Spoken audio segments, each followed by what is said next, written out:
Amadinhos, sejam bem-vindos a mais uma aula de língua portuguesa comigo, professora Márcia Ramos. Nós estamos aqui no nosso 28º encontro. Olha como passa rápido, né, amadinho? Como que vocês estão? Como sempre a professora diz, e aí, como vocês estão? Tá tudo tranquilo, tudo favorável? Olha só, lembra quem? Lembra minha parceira, né? Então, hoje, na nossa aula de língua portuguesa, nós vamos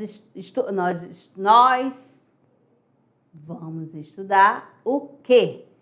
Gêneros literários, primeira parte. Vocês já estudaram os gêneros narrativos? Não estudaram os gêneros narrativos? Vamos relembrando? Tirinha é um gênero narrativo. O romance é um gênero narrativo. O que mais que nós temos de gênero narrativo? Novela é um gênero narrativo. Aí vocês vão lembrando aí vários gêneros. Agora, hoje, será o quê? O gênero épico e o gênero dramático. Essa palavra dramático te lembra alguma coisa? O gênero épico te lembra alguma coisa? Professor, eu nunca ouvi falar. Então, amados, vamos lá para a nossa aula, direto para a nossa árvore do conhecimento, com a temática, né? Aqui para vocês, ó, gêneros literários, parte 1, o épico e o dramático. Trouxe uma imagem aqui, vai lembrar um pouquinho lá da história, da aula de história. Ó, vocês já viram essa imagem? O que ela está representando aí? O que será que está acontecendo? Vamos lá, analisando aí, olha bem essa imagem, qual a interpretação que traz nesse primeiro momento? Vocês já ouviram falar em Ulisses? Ouviram falar em Ulisses? Não ouviram? Então, aqui esse momento dessa cena representa o momento que Ulisses pediu para ser amarrado. Por quê? Que aí as sereias estavam o quê? Cantando. Vocês já assistiram a Era do Gelo? Não tem um momento lá que as sereias ficam cantando, aí aquela vontade, aí o que você está sentindo saudade aparece? Assim que acontecia aqui. Ela ia te hipnotizar, ia te jogar no rio, né? No mar, na água lá, e acabar morrendo. E eles, né, os companheiros de Ulisses, né, também, né, colocaram um tampão nos ouvidos também para não ficar hipnotizado, certo? Então, aqui é esta cena, né? Aqui que está acontecendo, e é nessa obra, né? Na verdade é um mosaico, né? É um mosaico do século III depois de Cristo, localizado na Tunísia, né? Representando o personagem Ulisses, amarrado ao mastro da embarcação, para não sucumbir ao canto das sereias. Então, assim, né? Senão, o que ia acontecer? Ele ia ficar doido, ia cair na água e ia acabar morrendo. Beleza? O que mais? Esse episódio faz parte da Odisseia, a epopeia atribuída a Homero. Épico e dramático teatro que compõe os chamados gêneros clássicos. Quem ainda não leu, tá certo? A Odisseia, olha só, é muito interessante, tá bom? Que vai contar, é uma aventura, né? Que foi uma aventura muito longa. Quem era o herói? Aqui, ó, Ulisses. Então, vem um questionamento. Você já ouviu falar nas obras Ilíadas e Odisseia? Tá aqui, ó. Ilíada de Homero e a Odisseia também Homero. Vamos lá conhecer um pouquinho, né, dessa história, né, dessa obra, né? Segundo a tradição, essas epopeias teriam sido criadas por Homero a partir de referências populares gregas. Aqui no caso, Ilíada narra os episódios da Guerra de Troia. O que te lembra a Guerra de Troia? O que aconteceu Guerra de Troia? Lá na aula de História com o professor Beto, o que você lembra desse nome? Guerra de Troia. E a Odisseia? O que é a Odisseia? Eu já contei um pouquinho, né? Lá no início, naquela imagem, já conta tudo. Já traz alguma informação para vocês. Então, aqui, a Odisseia conta as aventuras de Ulisses. Também, Ulisses era personagem também, né? Na história aqui também, ó. Ele fazia parte também de Ilíada. Que depois do conflito, rumo para Ítaca, sua cidade natal, onde residem a esposa Penélope e o filho Telemaco, os quais o herói não vê há 20 anos desde sua partida para Troia. Então, olha só, ele ficou distante da sua família 20 anos. E quando ele já estava, né, depois do retorno, né, o que aconteceu? Teve aquele encontro, né, que eu havia falado naquela primeira cena. Aqui mais outra imagem. Aqui mostrando, né, que a sereia fica cantando, cantando, cantando. E as pessoas ali, ó, saindo perto, né, para não ficar, né, encantado. Aí, ó, tanto que Ulisses está amarrado lá na mesma situação aqui, ó. Ele que pediu para ser amarrado. Beleza? Então, vamos lá. A teoria clássica do gênero, né? Dos gêneros. Baseado na literatura da época, o filósofo grego Aristóteles, de 384 a.C. a 322 a.C., defende a sua obra clássica, a poética, que há dois gêneros literários, o épico, que é o narrativo, e o dramático teatral, que se diferenciam pela maneira como o artista imita ou representa a realidade. O dramático fica mais fácil para vocês, porque é uma representação, né? É uma dramatização, é uma encenação. Vamos lá, se você fosse fazer um teatro, vamos lá, pegando da unidade 1, a marca de uma lágrima. Lembra que às vezes a gente pede assim para vocês, você pode fazer uma cena, qual capítulo, qual cena que você escolhe do livro para dramatizar, para ser representada. Você queria ser qual personagem? Eu vou ser a Isabel. Opa, então já tem aqui a personagem principal. Eu posso ser a Rosana, amiga de Isabel? Pronto, vamos ser a Rosana. Agora, quem que vai ser o Cristiano? Quem que vai ser o Fernando? Vamos pegar só esses daí. Quem vai ser a mãe da Isabel? Quem que vai ser a mãe do Cristiano? Que são citados também na obra. Na hora da leitura ali, porque um texto, um romance, você pode também, em cima desse romance, criar uma peça de teatro, né? Você pode dramatizar também. Estão entendendo? Então, aqui, ó, então representando aí, quando fala do texto, né, do gênero dramático, é ensinar. É fazer a representação, é você atuar mesmo, tá? Às vezes você vai fazer uma cena, de repente fala assim, Isabel vai ao banheiro e começa a chorar na frente do espelho. Ela fica tão chateada que... Aí, assim, lá está a rubrica, né, explicando como que você vai representar essa cena. Aí você vai lá, chega, chora na frente do espelho e começa a conversar e fica tão chateada e dá um murro, fala que tem que quebrar o espelho, dá um murro, bate no espelho. Então, isso daí não vai ser falado, vai ser representado por meio da encenação. Certinho? Então, vamos dando sequência. No primeiro, o narrador, voz épica, conta em versos a ação dos personagens. No segundo, os personagens são representados diferentemente por atores e têm voz.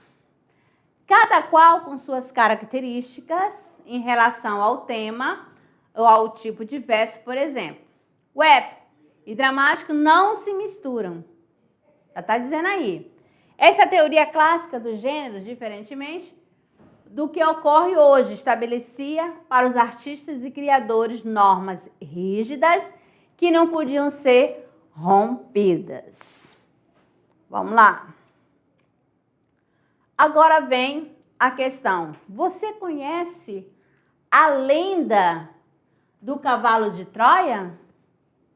Sabe o que significa a expressão calcanhar de Aquiles? Já ouviu falar sobre isso? Já havia ouvido antes desta aula a narrativa em que Ulisses pede que o amarre ao mastro de um barco para ouvir, né, em segurança o canto da sereia, o mais belo a que um mortal poderia ter acesso, né? Porque o que acontece, né? Se ele pede para amarrar, porque ele sabia que ele não teria força, né? Ele ia acabar, né, fazendo uma loucura, ia sair do barco. Tá certo? Então, por isso, essa questão de pedir para ser amarrado no mastro. Para ficar... Porque se você não tivesse... se ele não tivesse sido amarrado, ele seria encantado pelo canto da sereia. Agora, nós temos aqui, né? As histórias ligadas a essas perguntas são muito mais antigas, mas permanecem em nossa memória, graças ao conhecimento que temos das epopeias greco-latinas, poemas épicos, que misturam elementos históricos e mitos e lendas. Saindo aqui, vamos lá dando sequência. Agora, o gênero épico, narrativa da grandiosidade. A epopeia é uma poesia de fôlego e a narração em versos de um fato grandioso e maravilhoso que interessa toda uma coletividade. É uma poesia objetiva, impessoal, baseada sempre na história de um povo. Como aí no caso, né, na história de Ulisses, que Ulisses deixou a sua família, né, e ficou distante durante 20 anos. Vamos lá, mais um pouquinho aqui. Os modelos mais conhecidos, né, desse gênero são, aí nós temos aqui a Ilíada, né, e Odisseia. São duas epopeias escritas pelo famoso escritor e poeta grego Homero. O que a Ilíada traz, né? Ela é um poema épico composto por 24 cantos e escrito em versos, cujo tema é o episódio da Guerra de Troia. A Odisseia é formada por 24 cantos também, e narrada na terceira e primeira pessoa. Já vai focando aí. A narração em terceira pessoa ocorre até o momento em que Ulisses chega à cidade dos Feácios, né? Nela, o herói se apresenta ao rei, Alcino, e narra em primeira pessoa suas aventuras. Já no canto 13, entretanto, a narrativa volta a ser a terceira pessoa e assim permanece até o desfecho. Então, dentro dessa história, né, nós temos duas pessoas, né? Aí vocês vão encontrar da primeira pessoa, você vai identificar o quê? Quem é a primeira pessoa, né? A pessoa que está contando a história. A terceira, então fica no pessoal e no subjetivo também, quando usa a primeira pessoa. Tá certo? Aqui. Eneida. A Eneida narra a história de Roma, desde a origem, poder e a expansão do Império Romano. A obra recebe esse nome uma vez que está relacionada com as façanhas e feitos realizados pelo herói, Enéas, né? Herói troiano. A epopeia é escrita em 10 cantos, como tema, as navegações ultramarinas do século que? 16. Aí você vai lembrar que nesse período havia muitas navegações, muitas conquistas, né? Sempre representando o quê? Um povo. Então aqui, as grandes conquistas do povo português e a viagem de Vasco da Gama às Índias. A mitologia greco-romana e o cristianismo são temas recorrentes na obra. Certo? Vamos lá.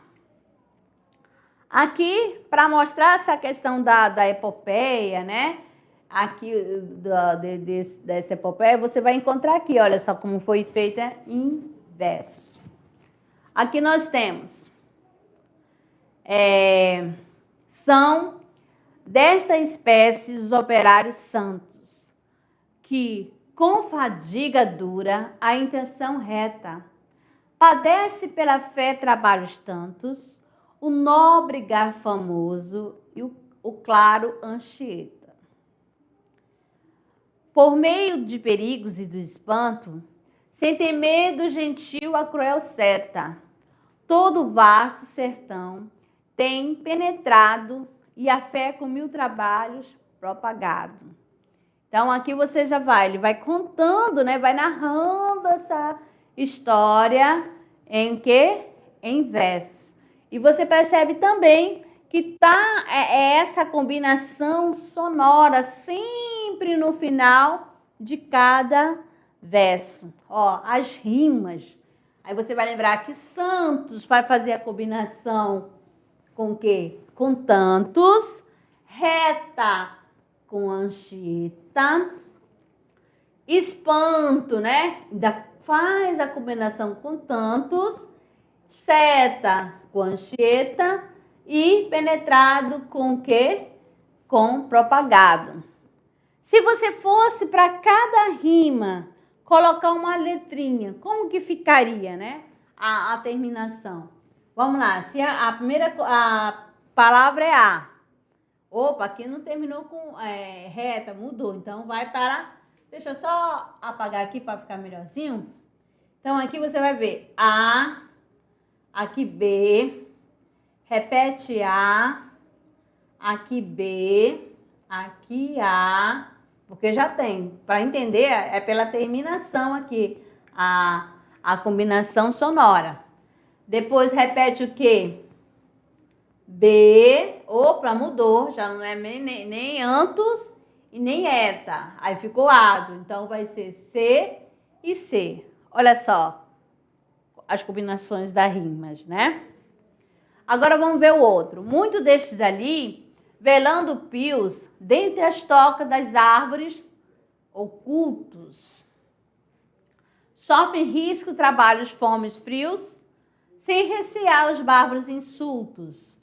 Penetram matos, atravessam rios, buscando nos terrenos mais incultos, com imensa fadiga e pio ganho. Esse perdido, mísero rebanho.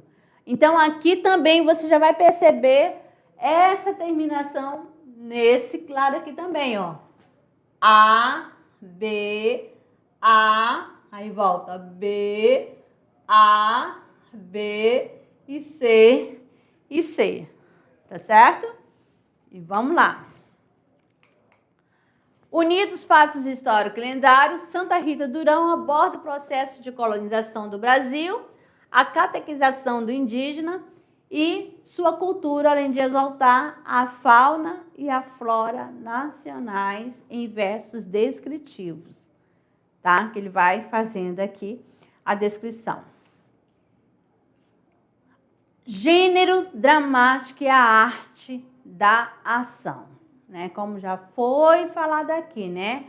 é a capacidade de fazer encenação, representação, né, de algo.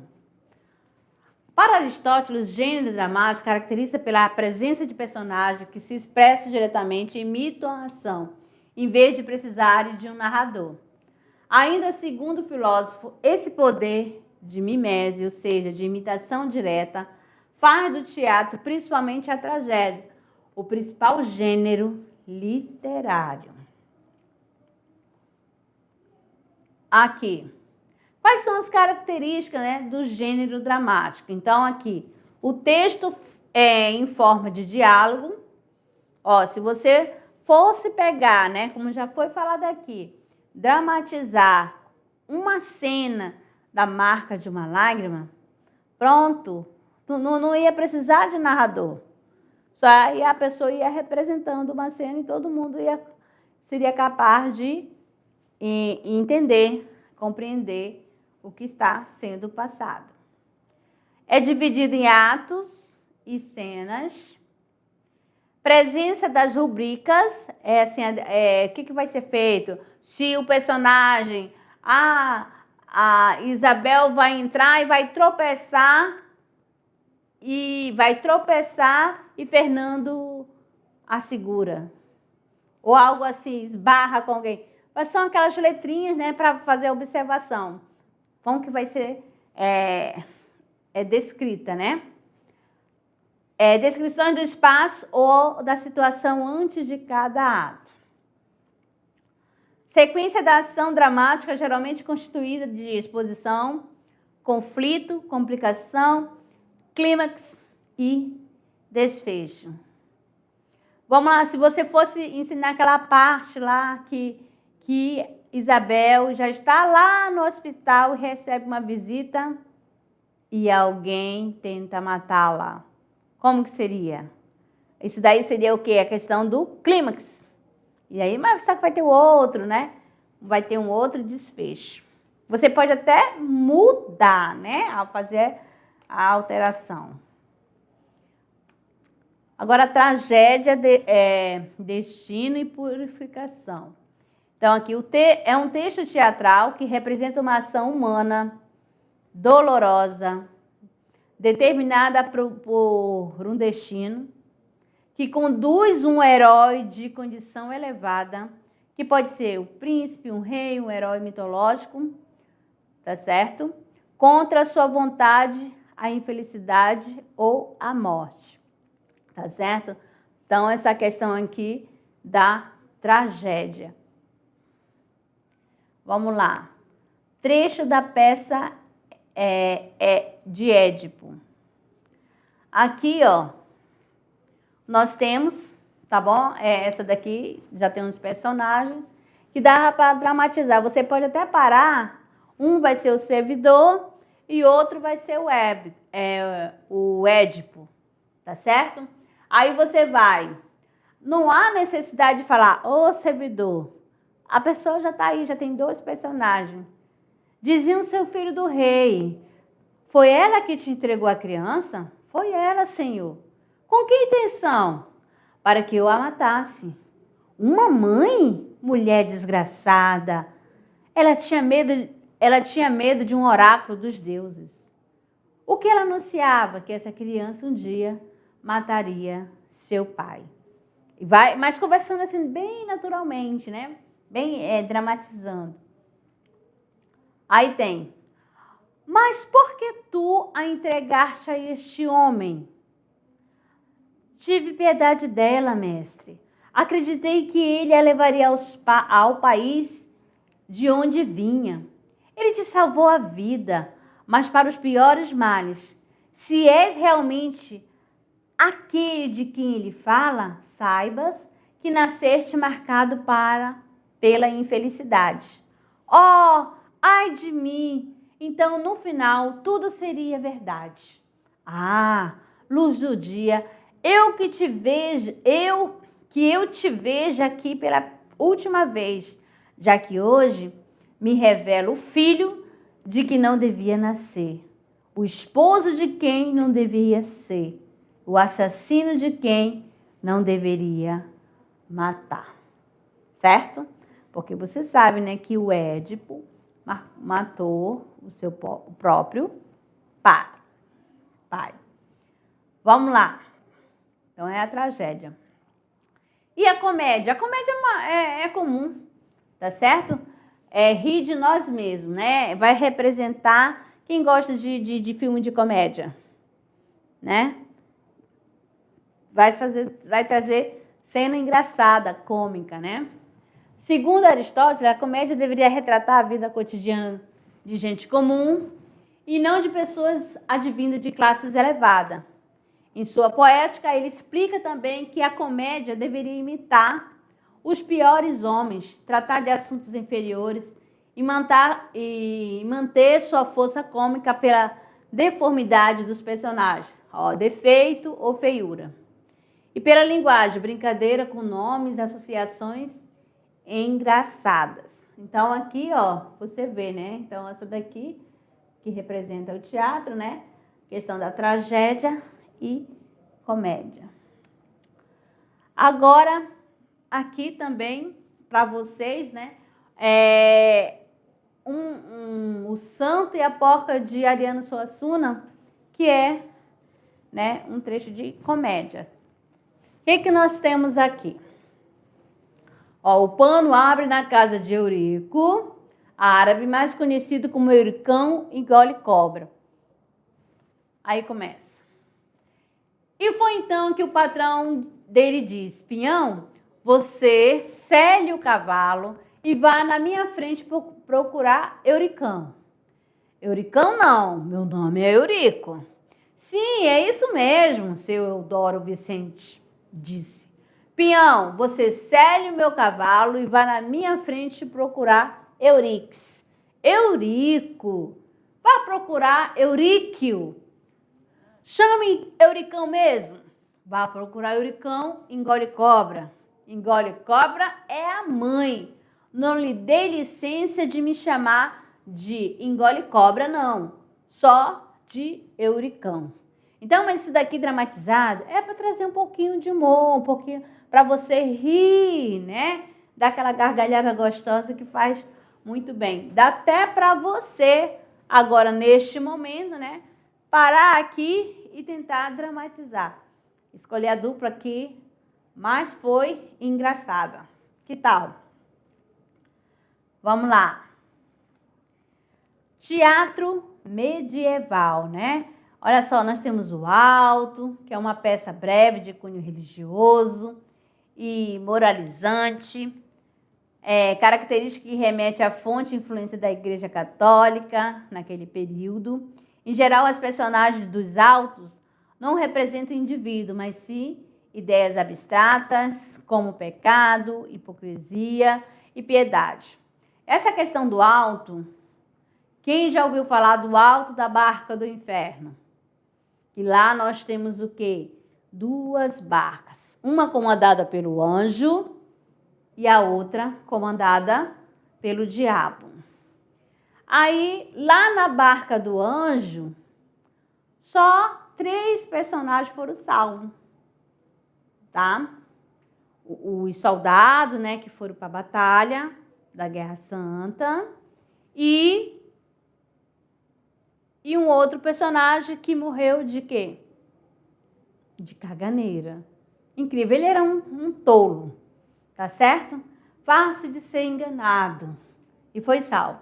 E lá na outra barca, que é a barca do diabo, as pessoas, olha só, lá estava envolvido o padre foi para a barca do inferno. Mas como assim? Eu vou para essa barca? Não, eu não posso. Mas ele mantinha um caso com uma mulher, com uma prostituta. Aí e outras pessoas envolvidas da alta sociedade, a pessoa que o agiota, tá certo? O sapateiro. Então, pelas atitudes que ele tinha, acabavam pecando e por isso que eles iam para outra barca e não foi para a barca, né, do anjo, a barca da glória. Certinho? Agora faça. A farsa também é uma peça breve, porém de cunho profano. Geralmente tem poucas personagens e explora de modo caricato como ridicularizar situações do cotidiano. Certinho? Então, aí você pode pesquisar, né, alguma. A farsa de Inês Pereira, que ela casou, depois não foi muito feliz e acabou procurando uma outra pessoa também. Beleza? Já ouviu? Outro alto. O Alto da Compadecida, que também é muito engraçado. Se você for analisar, lembra do personagem Chicó? Vocês já assistiram? Então assistam também, tá? Mas aí você, para dramatizar, amado, você pode pegar outras histórias, qualquer romance, qualquer história, até a narrativa lá da Marca de uma Lágrima que eu já falei, e a Moreninha também, que vai ficar também na segunda unidade, que dá para você escolher um capítulo e fazer uma encenação. Aí você fica a critério de cada turma, tá bom? Para fazer essa questão, para você saber essa questão de dramatizar, certo? Então, nós falamos aqui sobre a questão do épico, que vai narrar em verso, vai contar em verso o quê? Uma história de um herói, que representa o quê? Um povo. Aí daí surgiu essa questão, né? Cavalo de Troia. O que foi o cavalo de Troia, né? Alguém que construiu, né? Um cavalo de madeira. E dentro lá tinha vários o quê? Soldados, e acabaram vencendo. Aí até surgiu essa questão do presente de grego. Tá bom? Vamos lá dar uma pesquisadinha sobre essa questão, né? Calcanhar de Aquiles, presente de grego. O que isso quer dizer? Como que originou? Tá certo? Com detalhe. Beleza, amadinhos? Então, ficamos por aqui. Daqui a pouco, retorno com a nossa revisão. Até lá.